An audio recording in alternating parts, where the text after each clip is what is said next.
After my hip surgery, I came home on crutches and found my suitcase on the porch with a note from my DIL. "I'm not cleaning up after you anymore." The next day, I bought the building and tripled her rent. I'm glad to have you here. Follow my story until the end and comment the city you're watching from, so I can see how far my story has reached. My name is Glenda, and at 68 years old, I thought I'd seen every kind of cruelty life could offer. I was wrong. The taxi pulled up to the apartment building where I'd lived for the past 15 years. The same building where my son Daniel and his wife Romy had their unit just 2 floors above mine. My hip surgery had gone well, the doctor said, but I'd need these damn crutches for at least 6 weeks. Every step sent a shooting pain up my side, but nothing compared to what I was about to discover. There, sitting on the concrete landing outside my apartment door, was my old leather suitcase. The one I'd packed 3 weeks ago when I went to stay with my sister Margaret before the surgery. But why was it here? Outside, instead of safely inside my apartment where Romy had promised to keep it. My hands trembled as I fumbled with the crutches, trying to get closer. That's when I saw it, a piece of white paper tucked under the suitcase handle, fluttering slightly in the autumn breeze. The taxi driver, a kind Middle Eastern man who'd helped me from the hospital, noticed my confusion. "You okay, lady? You need help with the bag?" I think there's been a mistake," I said, though deep down I knew there hadn't been. I bent down as much as my healing hip would allow and pulled the note free. The handwriting was Romy's, that perfect, controlled script she was so proud of. But the words felt like ice water flowing through my veins. "I am not your maid anymore. I'm done cleaning up after you and taking care of your mess. Find somewhere else to recover. Don't bother calling Daniel, he agrees with me. Romy." I read it twice, then 3 times, each word cutting deeper than the last. The taxi driver was watching me now, concern creasing his weathered face. "Everything all right?" I couldn't speak. I just stood there, leaning heavily on my crutches, staring at this piece of paper that had just shattered what was left of my family. Romy had promised to help me during my recovery. She'd insisted on it, actually, when Daniel suggested hiring a nurse. "Don't be silly," she'd said with that bright smile she wore like a mask. "I'll take care of Glenda. She's family." Family. The word tasted bitter now. I thought about the past 2 years since Romy had married my son. How she'd gradually started making little comments about my apartment being cluttered, about how I didn't take care of myself properly. How she'd volunteered to help me organize my medications, then acted like it was such a burden. How she'd suggested I might be more comfortable in a senior living facility. I'd ignored the signs because I loved my son, and he seemed happy. Romy was beautiful, well-educated, and Daniel adored her. What mother wouldn't want that for her child? But now, standing here with my belongings dumped on the doorstep like garbage, I saw the truth. Romy had been planning this. She'd waited until I was at my most vulnerable, fresh from surgery, dependent on others, to show me exactly what she thought of me. The apartment building's main door opened, and Mrs. Chen from 3B emerged with her small dog. She stopped when she saw me, her eyes moving from my crutches to the suitcase to the obvious distress on my face. "Glenda? What's wrong, dear?" Mrs. Chen had always been kind to me. We'd shared coffee a few times, complained about the thin walls and the broken elevator.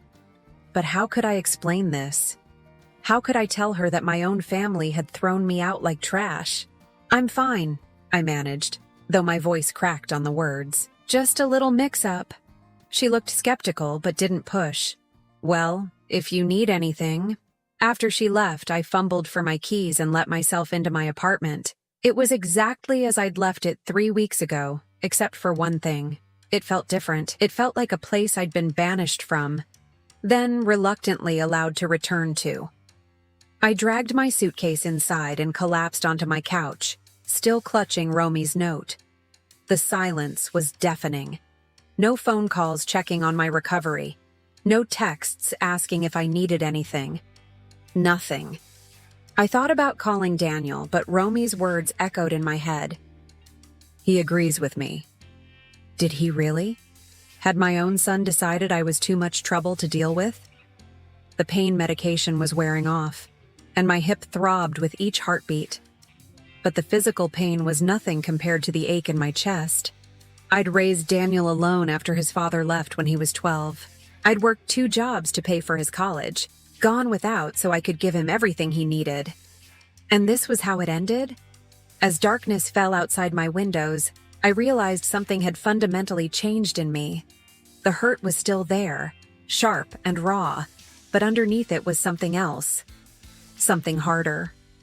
Something that would change everything. The first night was the longest of my life. Every time I tried to find a comfortable position, my hip screamed in protest. And every time I closed my eyes, I saw Romy's note. By dawn, I'd made a decision. I needed to understand how I'd ended up here. I dragged myself to the kitchen and made coffee with shaking hands. The simple task that had once been automatic now required careful planning with these crutches. As I waited for the coffee to brew, I noticed something that made my stomach drop. The spare key I'd given Daniel years ago, the one he'd used to check on me when I was traveling, was sitting on my kitchen counter. They'd returned it, like I was some stranger they'd never see again. I settled into my recliner with my coffee and started thinking back, really thinking, about the past 2 years. When had things started to change? It began slowly, I realized now. Little comments that seemed caring but felt wrong somehow. "Glenda, you really should consider updating your wardrobe," Romy had said during one of their visits. "Daniel worries about how people see you." I'd laughed it off, but the words had stung. Then there were the medical appointments.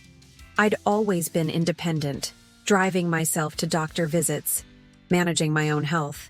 But Romy had insisted on helping. She'd started picking me up, sitting in on appointments, asking the doctors questions like she was my caregiver rather than my daughter-in-law. "The doctor says you need to be more careful about your medication timing," she'd told Daniel after one visit, her voice full of concern. "I think she's getting a bit forgetful." I wasn't forgetful. I'd been managing my blood pressure medication just fine for 10 years. But suddenly there was doubt in Daniel's eyes when he looked at me. The worst part was how she'd positioned herself as the caring daughter-in-law who was just trying to help. When I gently pushed back on her suggestions, she'd sigh and say, "I'm only thinking of what's best for you, Glenda." And somehow, I always ended up feeling guilty for not appreciating her concern. I thought about the holiday dinners. For 43 years, Daniel and I had our traditions. I'd cook his favorite dishes, we'd watch old movies, and he'd tell me about his work, his dreams, his life. But after Romy, those dinners moved to their apartment. "It's just easier," Daniel had said. "Romy's got such a nice dining set, and you won't have to cook."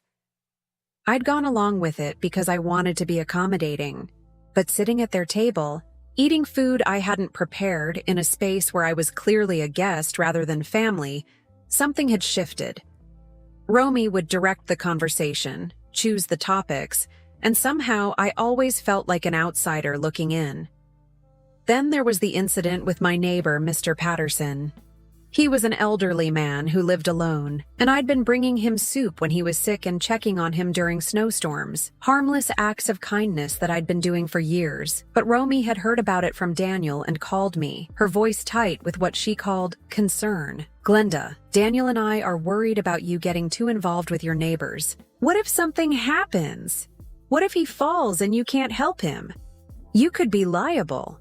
I'd tried to explain that I was just being neighborly, but she'd cut me off. "I think you need to focus on taking care of yourself first. You're not getting any younger." The message was clear. I was too old, too frail, too unreliable to make my own decisions about how to live my life. Looking back now, I could see the pattern. Every conversation, every suggestion, every instance of help had been designed to make me feel incompetent, to make Daniel see me as a burden rather than his mother. And it had worked. My phone rang, startling me from my thoughts. For a moment, my heart leaped. Maybe it was Daniel, calling to explain, to apologize. But the caller ID showed Margaret, my sister. "Glenda, how are you feeling? I expected you to call yesterday after you got home. I'd forgotten I'd promised to check in with her." Margaret had wanted to come with me, but I'd insisted I'd be fine. Daniel and Romy were going to take care of everything. I started, then stopped. How could I explain this humiliation to my sister? "Glenda, what's wrong? You sound terrible." The concern in Margaret's voice broke something loose inside me. Before I could stop myself, I was telling her everything.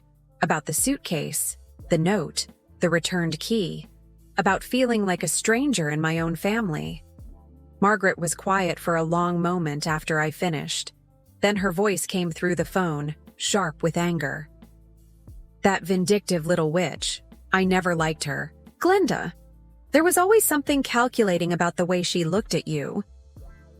"Maybe I really was too demanding," I said, though the words felt hollow. "Maybe she's right." "Don't you dare," Margaret snapped. "Don't you dare let her rewrite history. You've been nothing but generous to that woman. Remember Christmas? You gave her your grandmother's pearl necklace because Daniel mentioned she admired it. I'd forgotten about that. Romy had worn those pearls to every special occasion since, never once acknowledging where they'd come from. And what about when she lost her job last year?" Margaret continued. "Who paid for their vacation to help her decompress? Who's been slipping Daniel money when their rent was tight?" Each memory was like a small explosion in my chest. I had given and given and given, and this was my reward. After Margaret hung up, promising to drive up the next day, I sat in my quiet apartment and felt something I hadn't experienced in years. Not just hurt or disappointment, but pure, clean anger. For 2 years I'd let myself be diminished, questioned, and slowly erased from my son's life. I'd accepted it because I thought it was the price of keeping my family together. But as I looked around my apartment, my space, my sanctuary, my home, I realized something important. I wasn't the helpless old woman Romy had convinced everyone I was. I was Glenda Morrison, and I was done being anyone's victim. Margaret arrived the next afternoon carrying grocery bags and wearing the determined expression I remembered from our childhood. She'd always been the fighter between us, the one who stood up to bullies while I tried to keep the peace. "You look terrible," she said, setting down the bags and pulling me into a careful hug. "But we're going to fix this." I wanted to ask how, but I was just grateful not to be alone anymore. Margaret bustled around my kitchen, making tea and organizing the soup she'd brought, chattering about the traffic and the weather, normal things that made the world feel less tilted. It wasn't until we were settled with our tea that she got serious. "I've been thinking about this all night, Glenda. That woman has been planning this for months, maybe longer. The timing isn't coincidental, waiting until you're vulnerable, until you need help. It's calculated." I nodded, sipping my tea. I keep thinking about all the little things. How she'd suggest I was forgetting things. How she'd talk about me needing more support in front of Daniel. "She was building a case," Margaret said flatly, "making Daniel think you were becoming a burden so when she finally made her move, he'd already be prepared to accept it." The doorbell rang, interrupting us. Through the peephole, I saw a young man in a suit carrying a manila envelope. "Ms. Morrison? I'm from Patterson and Associates. I have some documents that require your signature." Patterson and Associates. The name sounded familiar, but I couldn't place it. Margaret helped me to the door, and I signed for the envelope, puzzled. "What is it?" Margaret asked as I tore it open. Inside were legal documents with letterhead I recognized. Uncle Frank's law firm. Frank had been my father's brother, a successful attorney who'd never married and had always been fond of me, but he'd died 6 months ago, and I'd only made it to the funeral briefly. As I read through the papers, my hands started to shake. "Margaret," I whispered, "you need to see this." The documents were from Frank's estate. Apparently, he'd left me something in his will. Something significant that had taken his executors months to finalize. A commercial property he'd owned for decades, fully paid off, currently generating rental income of nearly $8,000 a month. But that wasn't the most shocking part. The property was this building, my building, the place where I'd lived for 15 years, where Daniel and Romy had their apartment, where Mrs. Chen walked her dog and Mr. Patterson lived alone.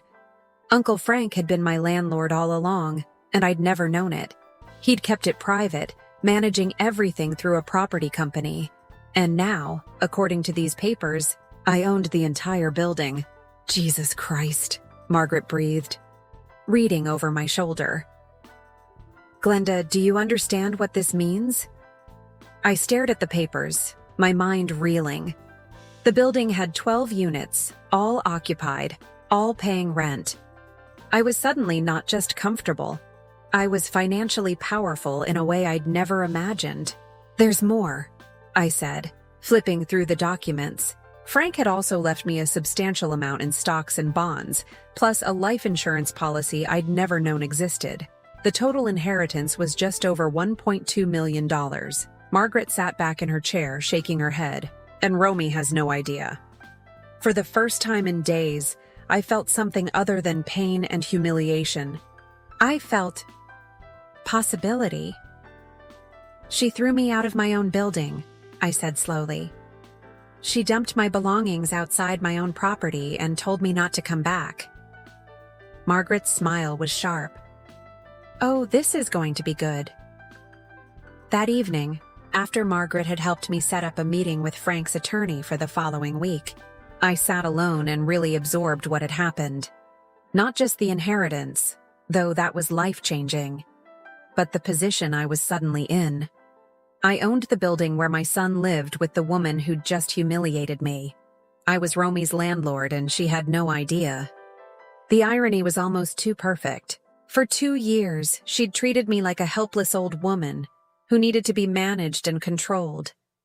She'd positioned herself as the responsible adult while painting me as a burden.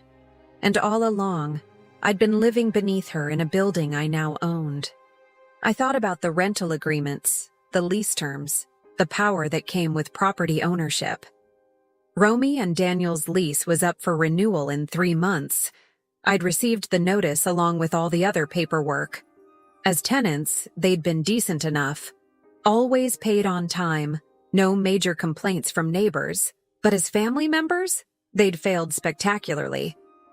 My phone buzzed with a text from an unknown number.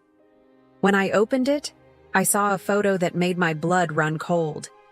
It was a picture of me struggling with my crutches and suitcase yesterday, taken from above. Someone had photographed me from their apartment window during my most humiliating moment. The message that followed was from Romy. Thought you'd want to see how pathetic you looked yesterday. Maybe this will help you understand why we can't have you around anymore. I stared at that photo, at my own pain and confusion captured like a trophy, and felt something crystallize inside me. This wasn't just cruelty. It was documentation of her satisfaction at my suffering. Margaret was right. This had been planned, calculated, designed to break me down completely. But Romy had made one crucial mistake. She'd assumed I was powerless. I saved the text message, including the photo. Then I opened my laptop and began researching tenant rights, lease agreements, and landlord obligations. I had a lot to learn, and not much time to learn it. But for the first time since I'd found that suitcase on my doorstep, I wasn't thinking about what had been done to me. I was thinking about what I was going to do about it.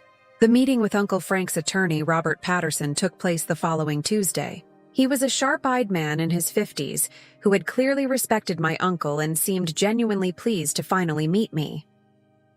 "Frank talked about you often," he said, as we sat in his mahogany-paneled office.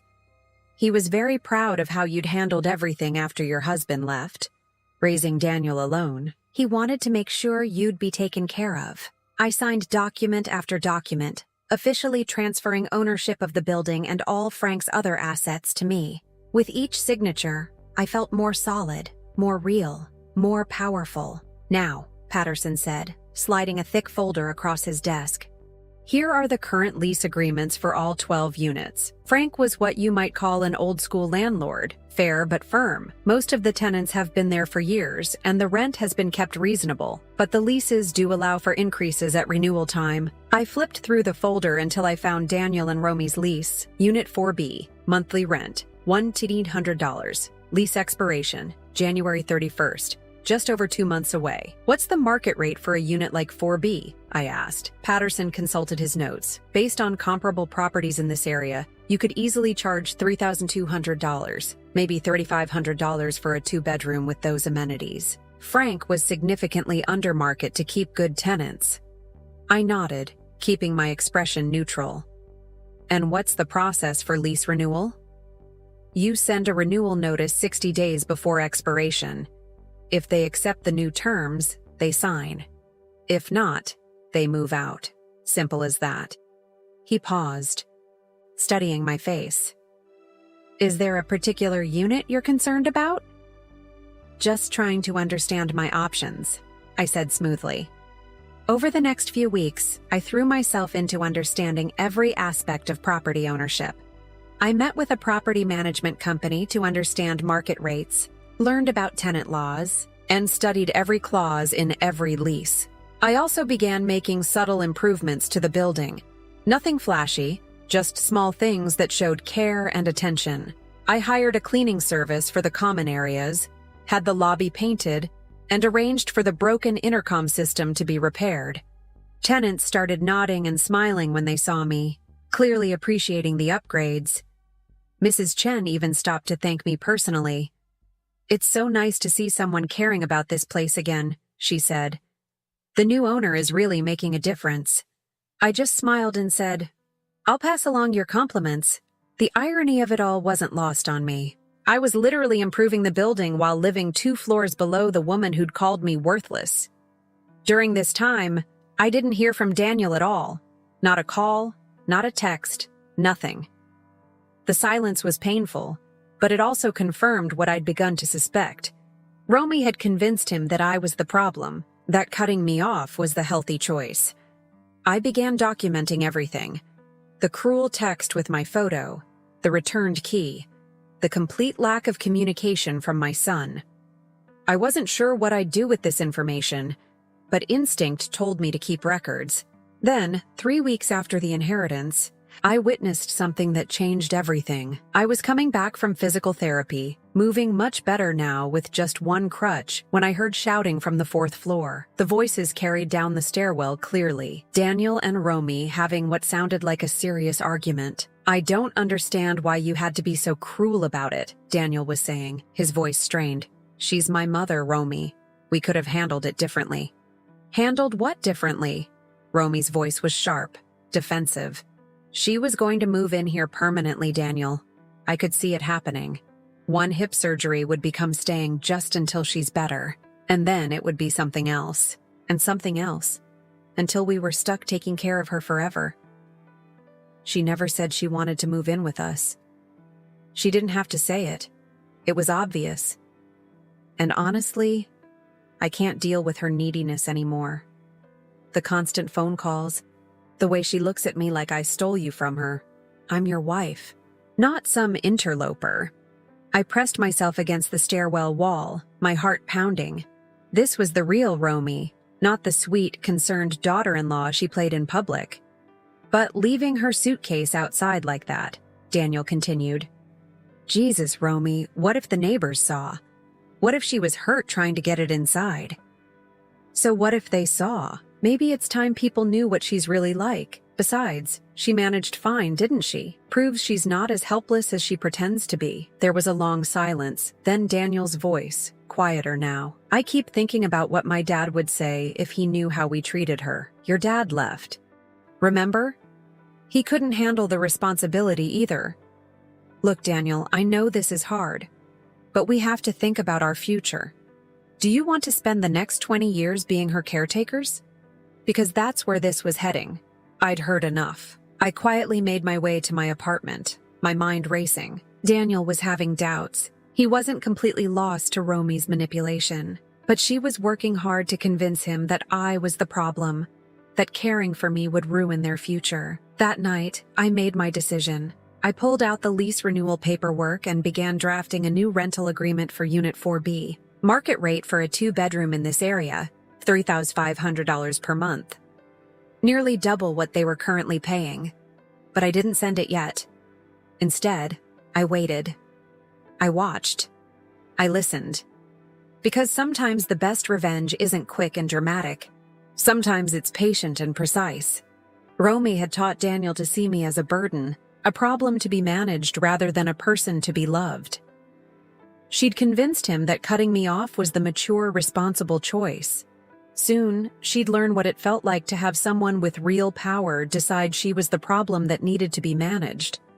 And unlike me, she wouldn't see it coming until it was too late. December 1st. I sent the lease renewal notice exactly 60 days before their lease expired, just as the law required. I'd had my attorney draft it to ensure everything was completely legal and professional.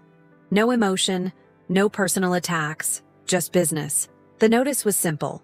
Their rent would increase from $1,800 to $3,500 per month effective February 1st. They had 30 days to decide whether to accept the new terms or vacate the premises. I hand-delivered it myself, slipping it under their door early in the morning when I knew they'd both be home. Then I waited. The explosion came exactly 4 hours later. I was reading in my living room when the pounding started on my door, aggressive, demanding knocks that echoed through my apartment like gunshots. "I know you're in there." Romy's voice was shrill, barely controlled. "Open this door right now." I took my time getting up, using my cane for support even though I barely needed it anymore. When I opened the door, Romy was standing there with the rental notice clutched in her fist, her face flushed with fury. "What the hell is this supposed to mean?" she demanded, waving the paper in my face. I looked at her calmly. "It's a lease renewal notice. I thought it was fairly self-explanatory. Don't play dumb with me. How did you get our rental information? This is harassment." "I'm sorry. I think there's been a misunderstanding," I said, keeping my voice perfectly pleasant. "I'm the owner of this building. I have every right to send lease renewal notices to my tenants." The color drained from her face. "What did you say?" "I own this building, Romy. I've owned it for almost 2 months now. I'm your landlord." She stared at me like I'd announced I was an alien. "That's impossible. You live in a 1-bedroom apartment. You don't have money for—" "Apparently I do," I said simply. "The rent increase is perfectly legal and reflects current market rates for comparable units in this area. This is ridiculous. We've been good tenants. We've never caused problems." I tilted my head slightly. "Haven't you? Let me see. There was that incident where someone left their elderly tenant's belongings outside in the weather. That could certainly be considered problematic behavior." Her mouth opened and closed like a fish. For the first time since I'd known her, Romy was completely speechless. "Of course," I continued, "tenant relations are just business. Personal matters shouldn't factor into landlord decisions. The rent increase is based purely on market value." "You can't do this," she whispered, but I could see the uncertainty in her eyes. She knew I could. "Actually, I can. I've had my attorney review everything to ensure full compliance with tenant law. You have until December 31st to decide whether you'd like to accept the new lease terms or find alternative housing." Daniel appeared behind her then, looking confused and worried. "Mom? What's going on?" The word mom hit me like a physical blow. The first time he'd spoken to me in over 2 months, and it was in the middle of this confrontation. "Your mother," Romy spat, "apparently owns this building and is trying to evict us." "I'm not trying to evict anyone," I corrected. "I'm offering a lease renewal at current market rates. There's a difference." Daniel looked between us, clearly struggling to process what he was hearing. "You own the building?" "I inherited it from Uncle Frank, along with several other assets I wasn't aware of." I kept my voice level, matter of fact. "I'm sorry you had to find out this way, but I only recently learned about it myself." "This is insane," Romy said, her voice getting higher. "You're doing this because of what happened after your surgery. This is revenge." "What happened after my surgery?" Daniel asked, frowning. I saw the exact moment Romy realized her mistake. Her face went white, and she shot a panicked look at Daniel. "What is she talking about, Romy?" Daniel's voice was quiet, but there was something dangerous in it. "Nothing. It's not. She's just trying to cause problems." "Romy," Daniel's tone was the one I remembered from his childhood when he was trying to get the truth about something. What happened after Mom's surgery? I stood there silently, watching my son's face as understanding began to dawn. He looked at Romy, then at me, then back at Romy. You told me she decided to recover at Aunt Margaret's because it would be easier, he said slowly. You said she didn't want our help. Romy's silence was answer enough. But that's not what happened, is it? Daniel continued, his voice getting harder. What really happened? I could have spoken up then. I could have told him about the suitcase, the note, the humiliation, but I didn't need to. Romy's guilty expression was telling the whole story. Daniel, you don't understand. Then explain it to me, he said sharply. Explain why my mother, who just had hip surgery, was apparently left to fend for herself. Explain why I haven't talked to her in 2 months when she was recovering from a major operation. She was being manipulative. She wanted to move in with us permanently and I couldn't. She what? Daniel's voice cracked like a whip. She wanted help recovering from surgery, and you thought that meant she was trying to manipulate us? You don't know her like I do, Romy said desperately. She's always trying to come between us, always making herself the victim. Stop. Daniel held up his hand. Just stop talking. He turned to me, and I saw my little boy in his eyes, the one who used to crawl into my bed during thunderstorms. Mom, he said quietly, what really happened? I looked at him, this man I'd raised alone, who I'd loved more than my own life, and made a decision. It doesn't matter now, I said softly. What matters is that you're both my tenants, and you have a decision to make about your lease renewal. It wasn't forgiveness, not yet, but it wasn't cruelty either. It was something else entirely. It was power, used with precision rather than rage. And as I closed my door on their shocked faces, I realized that sometimes the most devastating revenge is simply letting people face the consequences of their own choices. 3 days after the confrontation, Daniel knocked on my door alone. I almost didn't answer.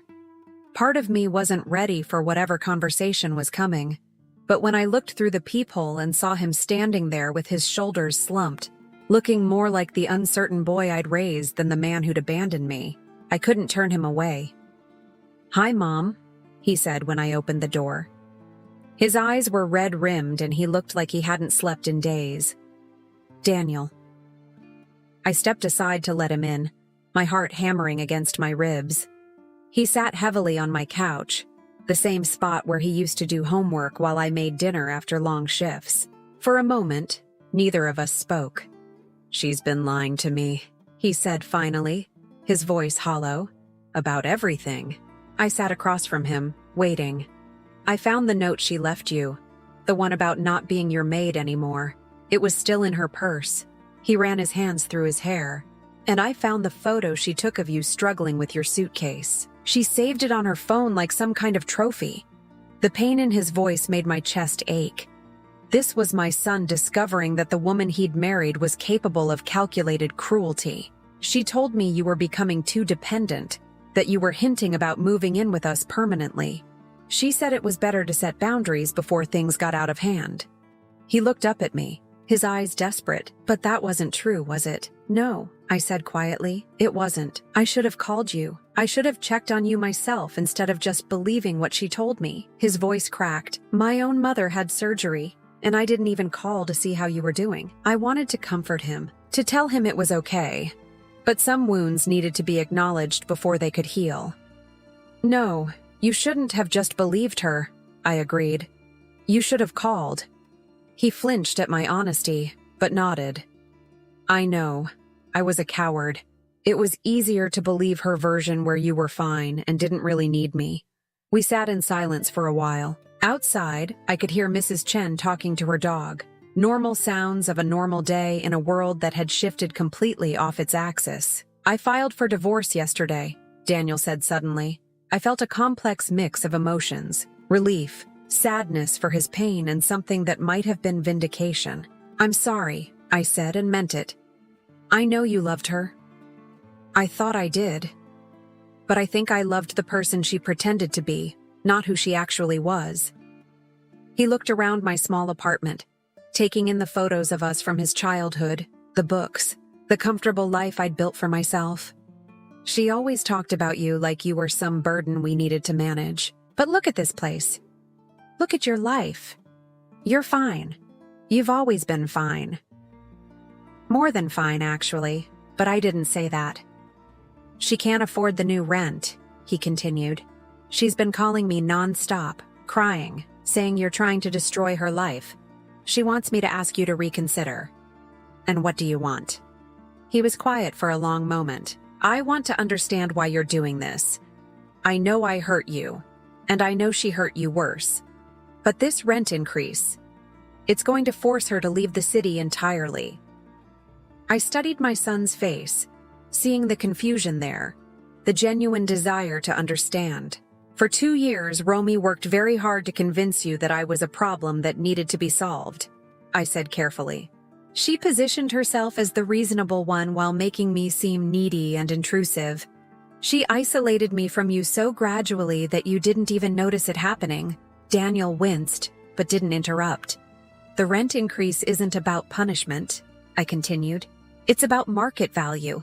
This building is my inheritance, my security, my future. I have a responsibility to manage it properly. But the timing is what it is. Her lease was up for renewal. The rent was significantly below market rate. I leaned forward slightly. Daniel, I'm not going to subsidize the housing of someone who treated me with such cruelty. That's not revenge. That's self-respect. He sat with that for a moment, then nodded slowly. She keeps saying you're trying to control me, that this is just another way to manipulate me into choosing between you and her. Am I asking you to choose? No, he admitted. You're not, because there's no choice to make. You already chose. You chose her version of events without ever talking to me. You chose to believe I was a burden rather than your mother who loved you. I kept my voice steady, but let him hear the pain underneath. I can't make you love me, Daniel. I can't make you want me in your life. But I can make sure I'm never again dependent on people who see me as disposable. We talked for another hour. Daniel told me about the fights he and Romy had been having, how she'd become increasingly controlling and demanding as the divorce proceedings began, how she'd threatened to turn his friends against him, to make sure he paid for choosing his mother over her. She doesn't understand that I'm not choosing you over her, he said as he prepared to leave. I'm choosing honesty over lies. I'm choosing the person who raised me over the person who tried to erase you from my life. It wasn't an apology, not yet, but it was a beginning. 2 weeks later, Romy moved out. I watched from my window as she loaded boxes into a moving truck, her face tight with fury. She never said goodbye, never acknowledged me as she left for the last time. Daniel helped her move, but when the truck pulled away, he came back upstairs. Not to their old apartment, but to mine. I was thinking, he said, settling onto my couch with a cup of the coffee I'd made. Maybe we could take that trip to Ireland you always talked about. You know, the one where you wanted to trace Dad's family history. I looked at my son. Really looked at him. The man who'd hurt me deeply but was trying to find his way back. The man who'd chosen wrong, but was choosing better now. I'd like that, I said. 3 months later, we were standing on the cliffs of Moher, wind whipping our hair as we looked out over the Atlantic. Daniel had his arm around my shoulders, and for the first time in years, I felt truly at peace. I never thanked you, he said, raising his voice over the wind. For what? For not giving up on me. For not writing me off completely when I deserved it. I thought about that note on my doorstep, about the suitcase and the returned key, about the months of silence and the pain of believing I'd lost my son forever. You're my child, I said simply. Some bonds can't be broken, even when they're badly damaged. We spent 2 weeks in Ireland, driving through green countryside and staying in small bed and breakfasts. We talked about everything, his childhood, my struggles as a single mother, the mistakes we'd both made. Slowly, carefully, we rebuilt what had been torn down. When we returned home, Daniel moved into a new apartment across town. Not because he was running from me, but because he needed space to figure out who he was without Romy's influence. We had dinner together every Sunday, a tradition we both guarded carefully. The building thrived under my ownership. I raised rents to market rates as leases came up for renewal, used the income to make real improvements, and slowly built a comfortable retirement fund that would ensure I'd never again be dependent on anyone else's kindness. And sometimes, when I passed the apartment where Romy used to live, now occupied by a lovely young family, I remembered that note she'd left me. I am not your maid anymore. She was right about one thing. She wasn't my maid. She wasn't anything to me at all.